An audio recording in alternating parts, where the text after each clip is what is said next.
بێن ئەلەیکم ئێنارسی بەخێر باشی زۆر سپاس ڕای ئێوە لەسەر ئەمە ڕاستیمە کە لە ناو پایتەخت یاریمی کوردستان کراوە چییە؟ وڵە ڕای ئێمە ئەوەن ئێمە سپاسیان دەکەین ڕۆژێکی باشە بۆ شعبی بەریتانی احتیفا بە لەدایکبوونی مەلیکەی خۆیان دەکەن خۆشە ئینسان مەلکی خۆی ڕیزی خۆی وا خۆش بێوێ لە هەر شوێنێک بێ ڕێزی لێ بگرنەوە بۆ ئێمەش ئەم شوێنە مەراسیمانە هەر هەمووی لە پایتەختی هەرێمی کوردستان بکرێ بەدیدی من ئەوش دەستکەوتەکە بۆ کوردستان و خەڵکەکەی دلیلی پێشکەوتنە دلیلی مەدەنیەتە دلیلی ئەمن و ئاساییشە دلیلی پەیوەندی ئەم ملەتانەش لەگەل ملەتی ئێمە گەری من دکتۆر نیمە جارە ئێمە وەکو ڕێزێکە شتە بەکار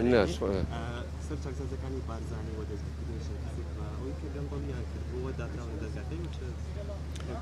ئەوەی گەندەلی کردووە دەگاتەوە سزای خۆ هەر کیوێ لە ئێمەمانە و بەڕای من جەناوی بارزانیش شەمشیری هەل نەگرتووە لەسەر ملی خەڵک لیجانی هەیە مستەشاری هەیە لژنەی حقوقی هەیە لژنەی نەزاهەی هەیە ئەوەی سوء ئیستیفادەی کردی بێ و ماڵی ملەتی لەگەل لای بێ حەقە لێ بستێنێتەوە ئەوەی تەبریئەژی بۆ بەخەڵدەلەیە من تەبریئە دەرچووم و شتێکی باشی بەڕێم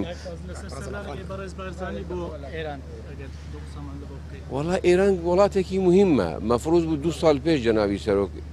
بەڵام ئیران داواتەکەی بە شێوەیەک ڕایان گرتەوە لەبەر وەزعی نێوخۆی خۆیان